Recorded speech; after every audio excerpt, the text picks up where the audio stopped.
Hello friends. दोस्तों, जो ये स्ट्रोक नाम की बीमारी है ना, इसे हम हिंदी में कहते हैं लकवा मार जाना। और इसमें दोस्तों होता क्या है कि जो हमारा ब्रेन है उसके अंदर बहुत सारी खून की नलियाँ होती हैं। जब भी कभी दोस्तों ऐसा होता है कि कोई एक खून की नली है या तो वो ब्लॉक हो गई और या तो वो बर्स्ट हो गई। बर्स्ट होने का मतलब कि वो फट गई, तब दोस्तों ये स्ट्रोक वाली चीज़ पैदा हो जाती है। और ऐसा क्यों होता है? क्योंकि दोस्तों जब खून की नली या तो ब्लॉक हो जाएगी या बर्स्ट हो जाएगी, तब क्या होगा कि जो ब्लड है दोस्तों वो खून की नली के ज़रिए वहाँ तक नहीं पहुँच पाएगा, ब्रेन के उस पार्ट तक जहाँ तक कि उसे पहुँचना था, क्योंकि नली तो अब या तो ब्लॉक है या तो बर्स्ट हो गई है। तो दोस्तों ब्रेन का वो वाला पार्ट अब जिसे ठीक से ब्लड नहीं मिल पाएगा, तो इसका मतलब कि ब्लड में घुली हुई ऑक्सीजन भी उस पार्ट को ठीक से नहीं मिल पाएगी। तो दोस्तों ब्रेन का वो वाला पार्ट अब काम करना बंद कर देगा, जिसकी वजह से दोस्तों स्ट्रोक के सिम्टम्स का लक्षण पैदा होना स्टार्ट हो जाएंगे। दोस्तों बहुत अलग अलग किस्म के लक्षण होते हैं स्ट्रोक के। हो सकता है कि शरीर की एक तरफ बहुत ज़्यादा कमज़ोरी आ जाए, बहुत ज़्यादा वीकनेस आ जाए, या दोस्तों बिल्कुल ही पैरालिसिस हो सकता है। ज़बान लड़खड़ा जाए कि ठीक से शब्द नहीं निकल पा रहे हैं मुंह से, या चीज़ों को दोस्तों समझने में प्रॉब्लम हो रही है।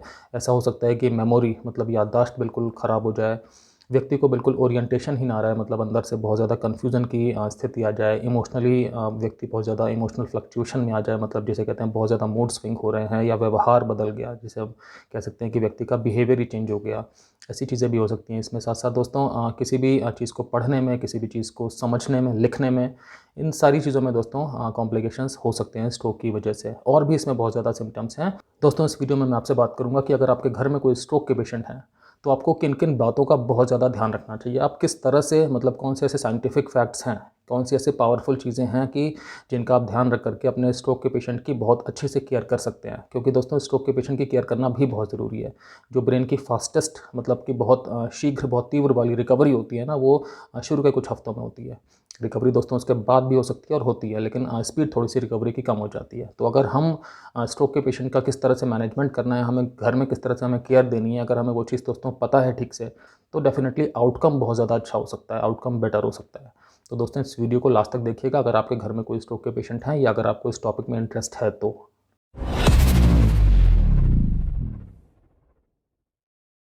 हेलो फ्रेंड्स, मैं doctor Kamal Singh, x armed forces medical college, x Fortis hospital, x a lot of corporate hospitals.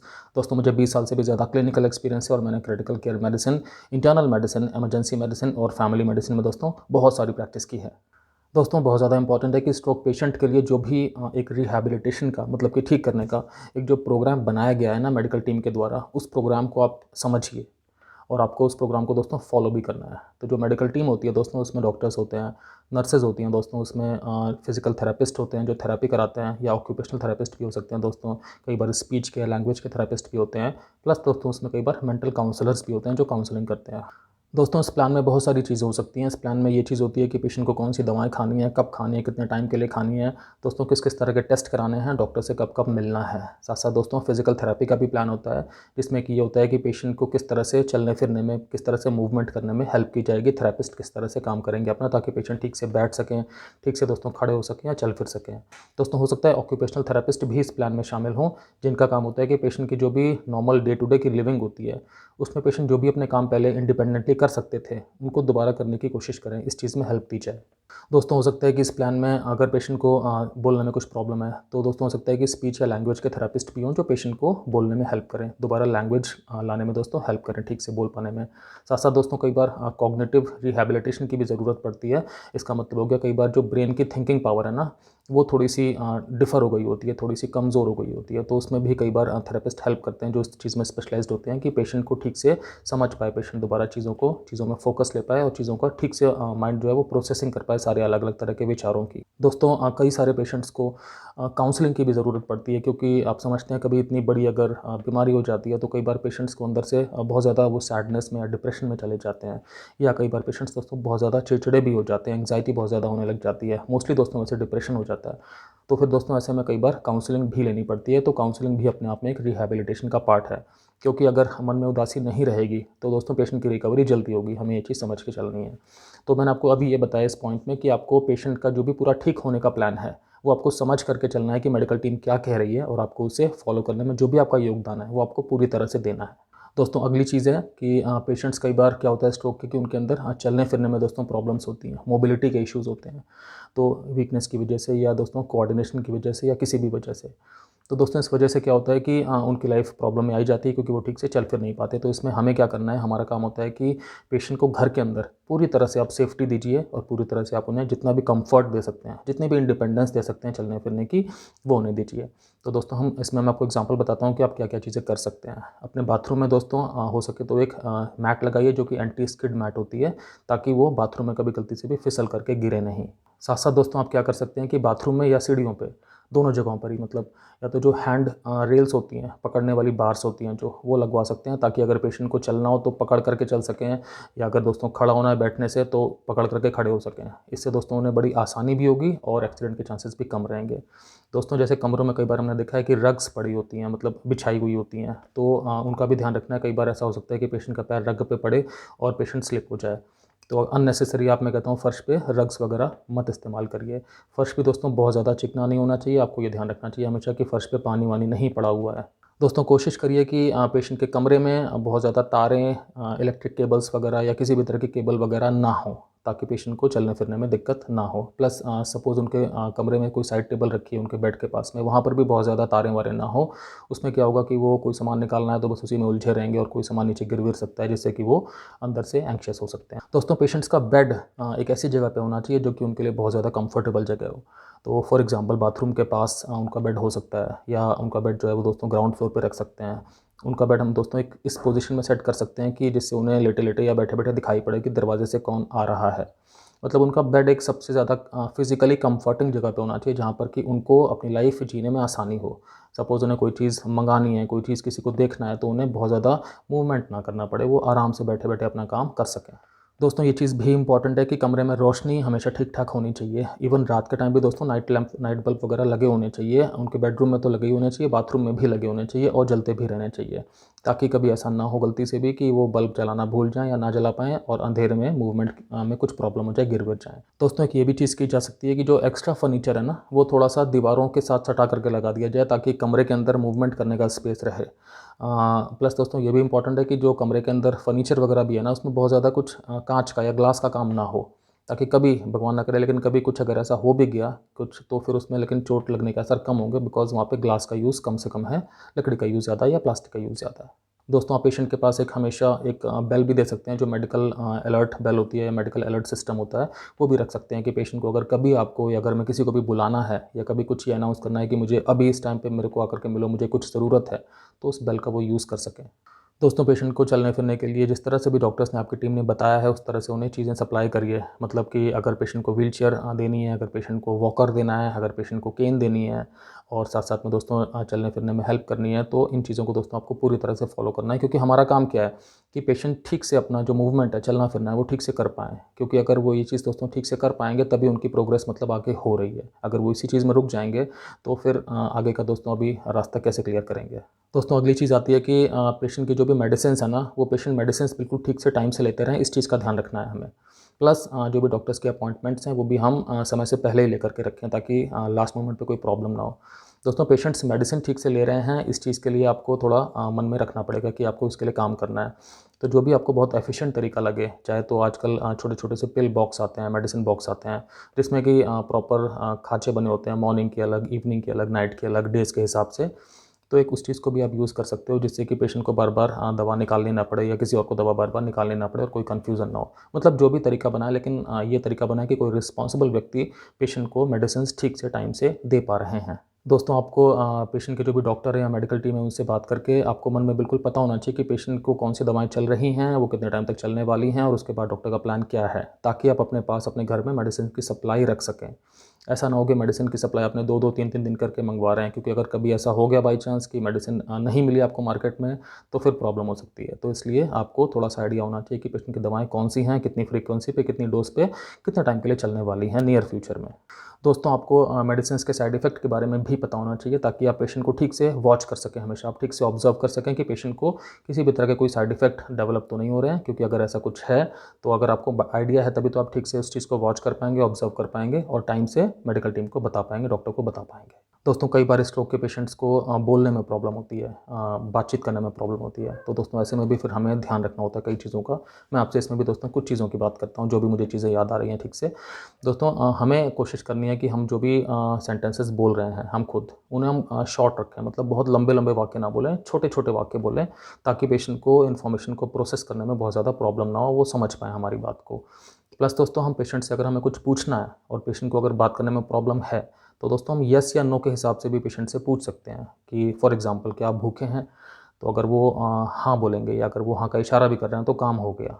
दोस्तों बातचीत में आपको ये ध्यान रखना है कि जो भी कुछ इंपॉर्टेंट वर्ड्स होते हैं ना, जो बहुत मतलब एक तरह से कीवर्ड्स हो गए, फॉर एग्जांपल खाना, नहाना, चलना, बैठना, इस तरह की चीज़ें, आपको ये पेशेंट को समझ में आ रहा है कि नहीं, ये आपको कोशिश करनी है हमेशा कि पेशेंट को समझ में ये वर्ड्स आएँ।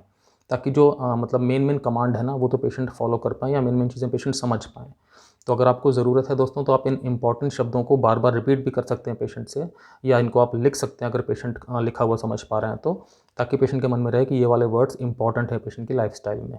दोस्तों आपको ध्यान रखना है कि बैकग्राउंड में बहुत ज़्यादा डिस्टर्बेंस ना हो, बहुत ज़्यादा आवाज़ ना हो, नॉइज़ ना हो। अगर कभी बातचीत का माहौल बन रहा है स्पेशली तब, तो अगर बात कर रहे हैं लेकिन टीवी बहुत तेज़ चल रहा है तो पेशेंट अंदर से फ्रस्ट्रेट होंगे।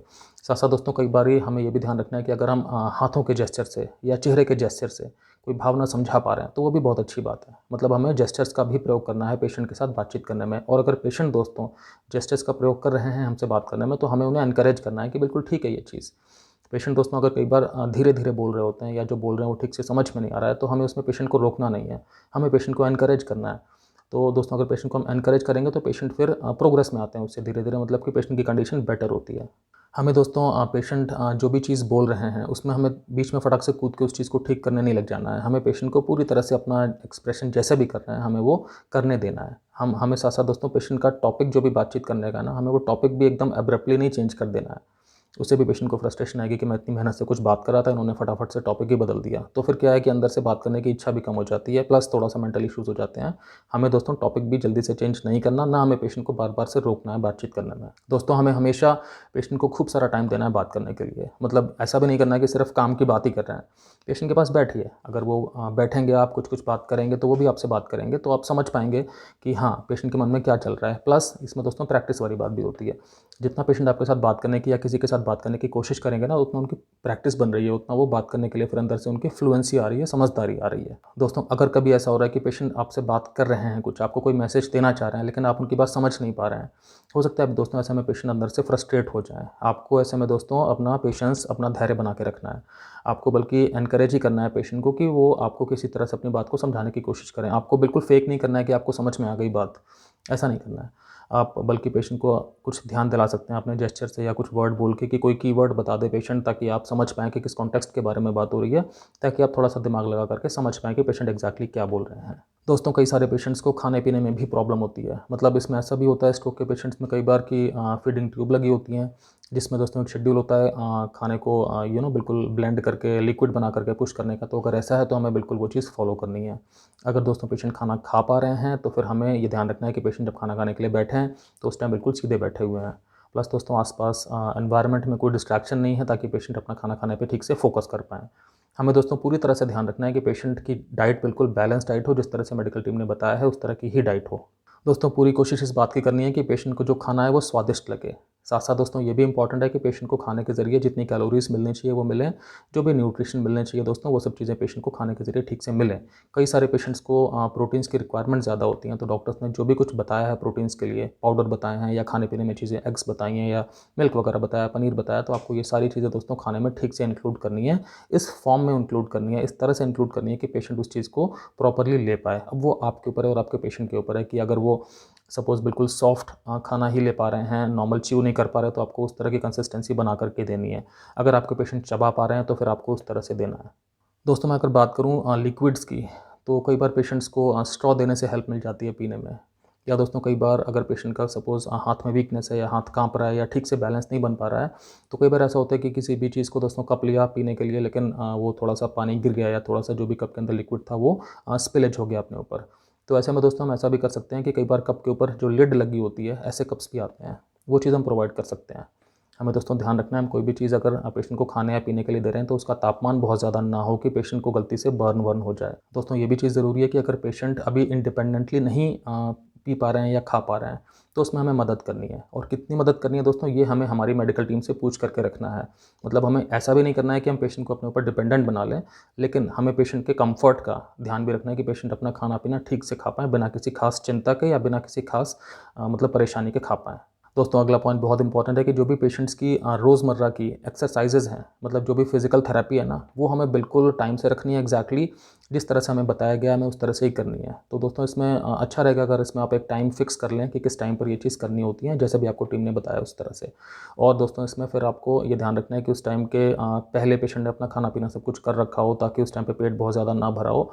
और फिर आपको जैसे भी चीज़ बताई गई वो चीज़ को आप उस तरह से फॉलो करिए या कराइए। दोस्तों फिजिकल थेरेपी का मतलब एक्सरसाइजेस का बहुत अच्छा रोल होता है स्ट्रोक के पेशेंट्स में, जिन पेशेंट्स में मोबिलिटी की प्रॉब्लम है।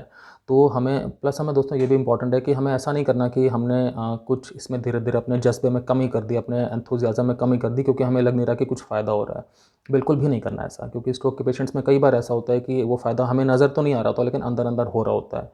तो अगर हम उस जगह पर ना रुकें और अपना काम ठीक से करते रहें दोस्तों, तो फिर अचानक से चीज़ें बेटर होना स्टार्ट हो जाती हैं। तो हमें दोस्तों फिजिकल थेरेपी का जो भी शेड्यूल है ना, उसे बहुत प्रॉपरली फॉलो करना है, डेली फॉलो करना है। दोस्तों अगला पॉइंट बहुत इंपॉर्टेंट है कि हमें पेशेंट की जो स्किन है ना, जो त्वचा है, वो बिल्कुल क्लीन रखनी है और ड्राई भी रखनी है। अगर दोस्तों पेशेंट बिल्कुल बेड पे लेटे हुए हैं और मतलब चल फिर नहीं पाते हैं, तो भी हमें उनकी पोजीशन बार बार चेंज करते रहनी है, जैसे कि डॉक्टर्स ने हमें या टीम ने बताया होगा, ताकि स्किन का कोई भी पार्ट जो है ना, वो किसी भी बेड के संपर्क में बहुत ज़्यादा टाइम के लिए ना रहे। क्योंकि दोस्तों जो प्रेशर पॉइंट्स होते हैं ना, जैसे कि एंकल हो गई या जैसे कि लोअर बैक हो गई, अगर ये चीज़ों की पोजीशन ना बदली जाए तो ये मतलब नीचे के जो बेड है उससे लगातार टच कर करके वहाँ पे घाव बन सकता है, जिसे हम कहते हैं बेड सोर। और अगर घाव बन जाए दोस्तों, फिर उसका एक अपना अलग सिस्टम स्टार्ट हो जाता है, जो कि हमें नहीं बनने देना। तो दोस्तों हमें पेशेंट की पोजीशन चेंज करते रहनी है अगर पेशेंट बेड रिडन टाइप की कंडीशन में हैं तो। दोस्तों पेशेंट की स्किन भी साफ़ सुथरी होनी चाहिए, ताकि इन्फेक्शंस के चांस ना हो। इसके लिए हम गुनगुने पानी का इस्तेमाल कर सकते हैं, और किसी भी माइल्ड सोप का, मतलब कि किसी भी माइल्ड साबुन का, जो बहुत ज़्यादा हार्श केमिकल वाला साबुन ना हो, उसका इस्तेमाल कर सकते हैं। दोस्तों हम पेशेंट को स्क्रब भी कर सकते हैं, लेकिन हमें ध्यान रखना है कि हम बहुत ज़्यादा हार्शली मतलब बहुत ज़्यादा स्ट्रांगली स्क्रब नहीं करेंगे, ताकि पेशेंट की स्किन पे कोई इंजरी विंजरी ना हो जाए। दोस्तों हमें ध्यान रखना है कि पेशेंट की हम स्किन जितनी ड्राई रख पाएंगे उतना अच्छा है, क्योंकि जब जो त्वचा है दोस्तों, वो अगर सूखी ना हो, अगर उसके अंदर मॉइस्चर हो, अगर वो गीली हो, तो उसमें फिर घाव जल्दी होने के चांस रहते हैं। तो हमें कोशिश पूरी तरह से करनी है कि पेशेंट की स्किन को हर तरफ से हवा मिल रही हो और वो ड्राई हो। दोस्तों अगली चीज़ आती है कि पेशेंट की बॉडी में अगर कुछ भी मेडिकल कंज्यूमेबल अटैच्ड हैं, मतलब कुछ भी चीज़ें अटैच्ड हैं, फॉर एग्जांपल अगर फीडिंग ट्यूब अटैच है तो वो साफ़ सुथरी होनी चाहिए। अगर दोस्तों कैथेटर लगा हुआ है यूरिन की जगह पे, या यूरिन बैग है, तो दोस्तों उन चीज़ों की भी ठीक ठाक से साफ़ सफाई होनी चाहिए, जिस तरह से भी मेडिकल टीम ने बताया है उस तरह से। कई बार दोस्तों पेशेंट्स को एक ट्रैकियोस्टोमी ट्यूब होती है, तो दोस्तों अगर ऐसा भी कुछ लगा हुआ है तो फिर हमें उसकी भी ठीक से मेंटेनेंस करनी है, जिस तरह से हमें मेडिकल टीम ने बताया है, पूरी तरह से मतलब स्टेराइल प्रोटोकॉल लेकर के, कि कोई इन्फेक्शन वगैरह होने के चांस ना हो। अगर दोस्तों पेशेंट को कोई ड्रेसिंग वगैरह हो रही है, तो फिर जो भी शेड्यूल है ड्रेसिंग का, हमें वो पूरी तरह से फॉलो करना चाहिए। और हमें कोशिश यही करनी चाहिए कि पेशेंट के कमरे में, पेशेंट के आसपास कोई भी व्यक्ति बिल्कुल ऐसे ही ना आ जाए बाहर से इन्फेक्शन वगैरह लेकर के, मतलब जूते वूते बाहर उतार करके और ठीक से नहा धो के उसके बाद पेशेंट के पास मिलने के लिए आएँ, क्योंकि नॉर्मली स्ट्रोक के पेशेंट्स में हो सकता है ना कि इम्यूनिटी अंदर से बहुत कम हो। तो फिर अगर कोई भी इस तरह से बाहर इन्फेक्शन का सोर्स लेके आ जाएगा, तो पेशेंट को इन्फेक्शन होने के चांस रह सकते हैं। तो हमें ध्यान रखना है दोस्तों। दोस्तों अगली चीज़ है कि आपको पेशेंट की इमोशनल वेलबींग का भी बहुत ध्यान रखना है। तो आप जब भी पेशेंट के साथ में डील कर रहे हैं ना, तो आपको अंदर से बहुत ज़्यादा पेशेंस मतलब धैर्य शो करना चाहिए। ठीक है, आपको पेशेंट से हर तरह का व्यवहार करने में आपको धैर्य शो करना चाहिए। ये चीज़ दोस्तों काफ़ी आगे तक लेके जाएगी पेशेंट की रिकवरी पॉजिटिवली। दोस्तों आपको पेशेंट के साथ में ना मतलब उसकी बाउंड्रीज़ का भी ध्यान रखना चाहिए। हमेशा पेशेंट की जो भी अपना सीक्रेसी है उसका ध्यान रखना चाहिए। आपको पेशेंट का मूड ठीक रहे, ऐसा हमेशा ध्यान रखना चाहिए। तो आप पेशेंट के लिए हमेशा दोस्तों रिस्पेक्टफुल रहिए, और पेशेंट को अंदर से आप हमेशा एम्पावर करते रहिए। मतलब पेशेंट को आप हमेशा अंदर से ये एहसास दिलाते रहिए कि प्रोग्रेस हो रही है, रिकवरी दूर नहीं है, और पेशेंट बहुत जल्दी जो है वो अपनी लाइफ में पूरी तरह से इंडिपेंडेंटली अपना काम ठीक से कर पाएंगे। देखो दोस्तों हम समझते हैं कि अगर किसी के साथ ये वाली स्ट्रोक वाली चीज़ हो जाए, तो फिर पेशेंट के लिए बहुत बड़ा लाइफ इवेंट है ना ये, तो जिससे कितनी डिसेबिलिटी भी आ गई होती है। तो पेशेंट के मन में ज़ाहिर सी बात है कि बहुत ज़्यादा एंग्जाइटी हो सकती है, पेशेंट के मन में बहुत ज़्यादा अंदर से सैडनेस हो सकती है, मूड फ्लक्चुएशन हो सकता है। तो हमें पेशेंट को वो वाला एक रास्ता देना है कि पेशेंट हमारे साथ पूरी तरह से अपनी बात को कन्वे कर पाए, और हम उसकी बात पूरी तरह से समझ पाएँ, अपनी तरफ से हम कोई जजमेंटल व्यू ना रखें। ठीक है, तो अगर आप अंदर से एम्पैथी रखेंगे पूरी, मतलब कि पेशेंट बात को जिस भावना से कह रहे हैं, अगर आप सेम उसी भावना से समझेंगे बिना पेशेंट को जज किए, तो दोस्तों इससे पेशेंट आपके साथ में खुल करके अपनी बात कर सकते हैं, किसी भी तरह से, जेस्चर से या वर्ड से या किसी भी तरह से। दोस्तों जो स्ट्रोक के पेशेंट होते हैं उन्हें हेल्प मिल सकती है कुछ भी ऐसे काम करने में जिन कामों को करने में उनकी दिलचस्पी हुआ करती थी पहले, जो भी उनकी हॉबीज़ हुआ करती थी। अगर ऐसी कोई चीज़ में आप उन्हें इंडल्ज करा सकते हैं दोस्तों, अगर उनकी मेडिकल टीम ने मना नहीं किया हुआ तो ये एक अच्छी बात होगी। प्लस दोस्तों अगर कोई सपोर्ट ग्रुप ऐसा है आपके आसपास या आपकी मेडिकल टीम ने आपको बताया है जहाँ पे कि स्ट्रोक के पेशेंट्स हैं जो थोड़ा सिमिलर कंडीशन से गुजर रहे होते हैं, दोस्तों इस तरह के सपोर्ट ग्रुप ज्वाइन करने से भी मदद मिल जाती है क्योंकि एक अपना एक ऐसा दायरा सा मिल जाता है जहाँ पे कि सिमिलर पेशेंट्स हैं। तो लोग क्या कर रहे हैं, लोग किस तरह से उनके लिए फ़ायदा हो रहा है, लोग किस तरह से अपनी लाइफ को अप्रोच कर रहे हैं, अगर ये दोस्तों सारे के सारे थॉट्स पेशेंट को पता लगते हैं ना तो पेशेंट कई बार पॉजिटिव माइंडसेट में आ जाते हैं। पर दोस्तों ये भी ज़रूरी है कि अगर आपको ऐसा लगे कि आपके पेशेंट को लगातार ये सैडनेस बहुत ज़्यादा है, बहुत ज़्यादा अंदर से गिल्ट है फीलिंग या बहुत ज़्यादा दुख है अंदर से, या मतलब किसी भी चीज़ में उनका मन नहीं लग रहा है, आंसू आते हैं हमेशा या हमेशा ही वो दुखी रहते हैं या गुस्से में बहुत ज़्यादा आ जाते हैं, अगर ऐसा कुछ है दोस्तों फिर अपनी मेडिकल टीम से ज़रूर अर्जेंट बेसिस पे बात करके अपना उनका ट्रीटमेंट शुरू कराइए, उनकी जो काउंसलिंग होती है मेंटल काउंसलिंग वगैरह वो स्टार्ट कराइए। उस टाइम पे देखा जाएगा कि क्या उन्हें कुछ मेडिकेशंस की ज़रूरत भी है इस मेंटल कंडीशन से बाहर आने के लिए, या सिर्फ काउंसलिंग से काम चल जाएगा। दोस्तों अगला पॉइंट है कि जो भी रिहैबिलिटेशन के प्रोफेशनल्स हैं, मतलब जैसे थेरेपिस्ट हो गए या जैसे नर्सेज वगैरह हो गई, आपको इनके टच में हमेशा बने रहना है, आपको इनसे हमेशा बात करते रहना है, क्योंकि दोस्तों आपको इनसे बात करने में, इनसे टच में रहने पे ना बहुत सारे इनपुट्स मिल जाते हैं, बहुत सारी आपको चीज़ें पता लग जाती हैं जो कि आपके मरीज़ की प्रोग्रेस के लिए ज़रूरी होती हैं। तो आपको ऐसा नहीं करना कि आपने एक बार बस चीज़ समझ ली उसके बाद आपने इनसे टच ख़त्म कर दिया, नहीं। कोशिश करिए कि आप इनके टच में हमेशा रहिए। दोस्तों प्रोफेशनल बारीकियाँ होती हैं जो जब आप किसी के टच में रहते हैं ना तभी आपको वहाँ से पता लगती हैं। दोस्तों अगला पॉइंट है कि कई बार क्या करते हैं हम अपने पेशेंट्स को कुछ भी एक्स्ट्रा सप्लीमेंट्स देना स्टार्ट कर देते हैं अपनी तरफ से ही, मतलब हमने कहीं यूट्यूब में या कहीं किसी ऐड वैड में देख लिया कि भाई ये चीज़ देने से तो पेशेंट की बिल्कुल रिकवरी बहुत अच्छी हो जाती है, तो हमने ये भी मंगवा दिया, वो भी मंगवा दिया, ये भी मंगवा दिया, सब कुछ मंगवा के हमने पेशेंट को देना स्टार्ट कर दिया। दोस्तों प्लीज़ सप्लीमेंट्स अपनी तरफ से कुछ भी मत दीजिए पेशेंट को। जो डॉक्टर्स ने, जो आपकी मेडिकल टीम ने आपको चीज़ें प्रेस्क्राइब करी है ना, सिर्फ वहीं तक अपने आप को सीमित रखिए। मतलब मेरी एडवाइस तो यही है, क्योंकि दोस्तों कई बार सप्लीमेंट्स देने से पेशेंट को फ़ायदे के बजाय नुकसान होना स्टार्ट हो जाता है, और ये दोस्तों ज़्यादातर होता है एक्चुअली। दोस्तों डॉक्टर्स की पूरी कोशिश होती है कि पेशेंट को जिन भी चीज़ों की ज़रूरत है बॉडी में स्ट्रेंथ लाने के लिए, मोबिलिटी लाने के लिए, मतलब जल्दी से ठीक होने के लिए, पेशेंट को जिस भी तरह के सप्लीमेंट्स चाहिए, जिस तरह के मेडिसिन चाहिए, वो सब पेशेंट को प्रेस्क्राइब की जाए। तो आपका काम है कि अपने आप को दोस्तों वहीं तक सीमित रखिए। आप पढ़ते रहिए, आप एजुकेशन अपनी बढ़ाते रहिए, लेकिन पेशेंट को कोई भी सप्लीमेंट अपनी तरफ से मत स्टार्ट करिए। अगर आपके मन में बहुत ज़्यादा आ रहा है कि क्या मैं ये चीज़ें स्टार्ट कर दूँ, एक बार अपने डॉक्टर से ज़रूर पूछ लीजिए। दोस्तों कुछ एक प्रैक्टिकल टेक्निक्स होती हैं, मतलब एक तरह से कंपनसेटरी टेक्निक्स होती हैं जिनसे कि पेशेंट का जो है थोड़ा कंफर्ट बना रहता है, थोड़ा पेशेंट को कन्वीनियंस बनी रहती है, तो आपको उनके बारे में भी हल्का हल्का आइडिया होना चाहिए। फॉर एग्जांपल सपोज़ करो पेशेंट के लेफ्ट आर्म में वीकनेस है, तो दोस्तों हम जब भी पेशेंट को जैसे कपड़े वगैरह पहनाएंगे तो हमें कोशिश करनी है कि वहीं से स्टार्ट करें, और जब हम अनड्रेस करेंगे तो हमें कोशिश करनी है कि वो एरिया सबसे लास्ट में अनड्रेस हो।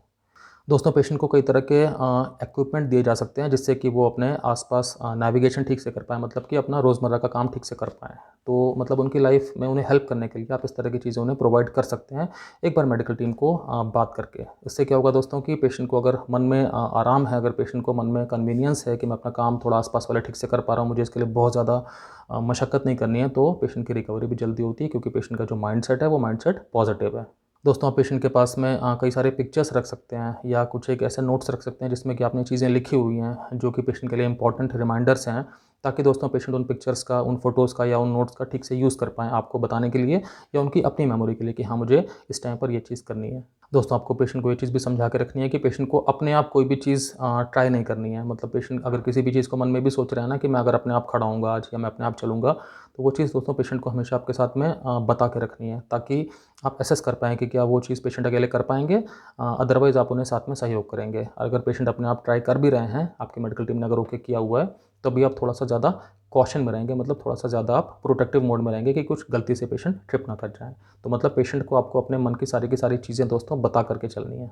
दोस्तों अगला पॉइंट है कि कई बार स्ट्रोक में कुछ नए कॉम्प्लिकेशन भी डेवलप होते हैं बाद में, तो आपको हमेशा वॉचफुल रहना है, हमेशा ऑब्जर्वेंट रहना है कि क्या कुछ नई चीज़ें डेवलप तो नहीं हो रही है मेरे पेशेंट को, मतलब मेमोरी में कुछ और ज़्यादा प्रॉब्लम्स आ रही हों, या दोस्तों किसी जगह पे नंबनेस हो रही हो, मतलब कि छूने पे ठीक से ना पता लग रहा हो, कम पता लग रहा हो, या दोस्तों जो एक अपना बिहेवियर होता है वो कुछ चेंज हो रहा हो, अपनी जो इमोशनल स्टेट है मन की वो चेंज हो रही हो, पेशेंट को बहुत ज़्यादा चिड़चिड़ापन हो रहा हो, बहुत ज़्यादा एंग्जाइटी हो रही हो, बहुत ज़्यादा सैडनेस हो रही हो, कुछ इस तरह के सिम्टम्स अगर पैदा हो रहे हो, या दोस्तों कभी फिट्स वगैरह ना पड़ जाए, आपको ये चीज़ का हमेशा ध्यान रखना है, तो बहुत ज़्यादा वॉचफुल रखना है।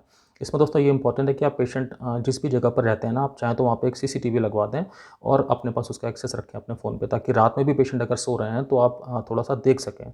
अगले दिन अगर आपको लगता है कुछ रात में हुआ तो नहीं था, आप एक बार रिकॉर्डिंग देख सकें।